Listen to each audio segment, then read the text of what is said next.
Hello everyone, welcome to WION Sports. This is Aditya Sahai, and today I've been joined by India's former wicketkeeper batsman, Mr. Saba Karim.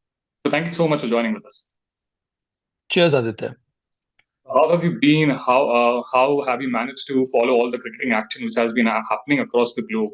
It has been a lot of cricketing action. Not that we are complaining about it, but in particularly the Women's Premier League. Yeah, well, apps really help. I think all these cricketing apps, I think it helps you to be in sync with whatever is happening globally. I think it's good to understand the kind of development that have taken place in all three formats. There are a number of test matches that have been played. For instance, even now, there are a number of ODIs that is taking place now, be it in India or even abroad. I think South Africa playing West Indies. Before that, they had a test series. So a lot of cricket taking place. But yes, now coming back to WPL, I think it's a brilliant initiative from BCCI to finally see this tournament taking place. It was in the pipeline for 4 or 5 years. BCCI on its own wanted to increase more footprints in terms of women cricket in India. So they started off with this Challenger series that took place, I think, about 3 to 4 years back, in which initially we had two teams, and then it developed into a three-team Challenger tournament, in which overseas players were also invited to participate. And that paved the way for this WPL to take place this season. So, what has been the biggest takeaway so far from the inaugural edition? I mean, it was a keenly awaited tournament, the Women's Premier League. It has seen good attendance, good viewership also. There's been some superlative performances by international as well as uncapped Indian players. So, what do you make of the tournament so far? I mean, yesterday was the end of the group stages. So, how has the whole tournament been so far for you? I think the biggest takeaway from WPL is that it gives a perspective where Indian cricket stands in terms of quality, in terms of competitiveness, in terms of our fitness levels, and it really mirrors the kind of requirements that women cricket in India would need if you want to dominate world cricket. In addition, one can always talk about the number of young cricketers from India who have shown immense potential, and they're done reasonably well in this WPL. There's this left arm spin bowler from Bengal, Saika Isaac, who has been in excellent form for Mumbai Indians. Then another young kid from RCB, this Kanika Ahuja, she has done quite well. Plus some of the so-called young players who are part of the national side, but who's not been given enough chances at that stage. They have done well. Yastika Bhatia has come good. Harleen has batted quite well. She's a superb fielder. So yes, I think overall it is a great opportunity for youngsters to rub shoulders with some of these excellent international cricketers and learn so much from them. Quite similar to the kind of progress we have seen in the men IPL. And I think going forward, Indian cricket, especially the youngsters, will benefit a lot.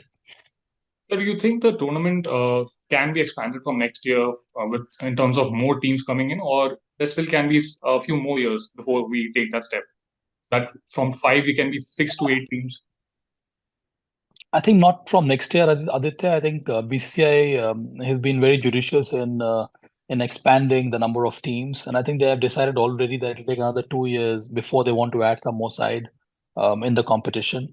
At this stage, the idea is to allow 4 overseas players plus one associate nation player to be part of the 11, and I think Delhi Capitals have done that quite well. So I think for maybe another year or another couple of years, this will be the format with 5 teams in which 5 overseas players, including associate nation player, will be allowed to participate in the 11. But yes, maybe from next year we may have many more venues instead of just one city that we have seen in the inaugural edition of the WPL. So that's the change I do foresee coming up next season. And if I can put you in a spot and ask for predictions, I mean, if there's the finalists, if you can predict along with Delhi Capitals, whom do you think will join them and who can win the inaugural edition? Well, UP Warriors, they are a pretty solid side. They have a lot of batting depth, but unfortunately, the top order has not clicked. So that is why they're a little bit, I think, tentative at this stage. So I think the eliminator will be between Mumbai Indians and UP Warriors. So I expect Mumbai Indians to reach the finals and to see a clash with Delhi Capitals in the finals of this first year of the WPL. Let's talk about IPL 2023 edition also, which is hardly 10 days away from now. Do you feel this will be MS Dhoni's last IPL season? There's been a lot of talk around him. There's no clarity with regards to MS Dhoni whenever no one knows his plans. So do you also feel this will be the last edition? And if so, do you feel Ben Stokes is the right successor at CSK? You know, Aditya, we all come from Jharkhand. You never know what MS Dhoni is thinking. So I look at him like that. Rightly. His preparation has been immaculate. I saw some snap of him the other day. He's become so muscular, which means that he is training in a specific way so that he bulks up to face top quality bowling, especially in the last 3-4 overs. So he's backing himself to do well as a power hitter in the last 3-4 overs in the at right at the death. So with MS Dhoni, you never know what he's thinking. But as I said, because he's preparing so well for the upcoming IPL, it all depends on the way his team performs and his own personal form. So let's not rule him out. And I think MS Dhoni in the IPL for CSK as a captain, he has done so well for the past so many years, and I'm sure he is really gearing up to do well and to see to it that the CSK comes up again right at the top. So your early take on the finalist and a winner, if you have a winner in mind. Oh God, that's a tough one, Aditya. It's far away. Gujarat Titans surprised everybody last year. No one expected Gujarat Titans to do well, but I do believe they have a balanced squad. CSK can come back, especially with the kind of new inclusions they have in the side. Ben Stokes, if he's fit, he can come in. He can be very handy for CSK. Um, Rajasthan Royals is another side who is brimming with confidence, especially with Joss Butler and Sanju Samson there. So there are those 3-4 top quality sides. DC would suffer this year because of the unavailability of Rishabh Pant. Hopefully they'll get an adequate replacement.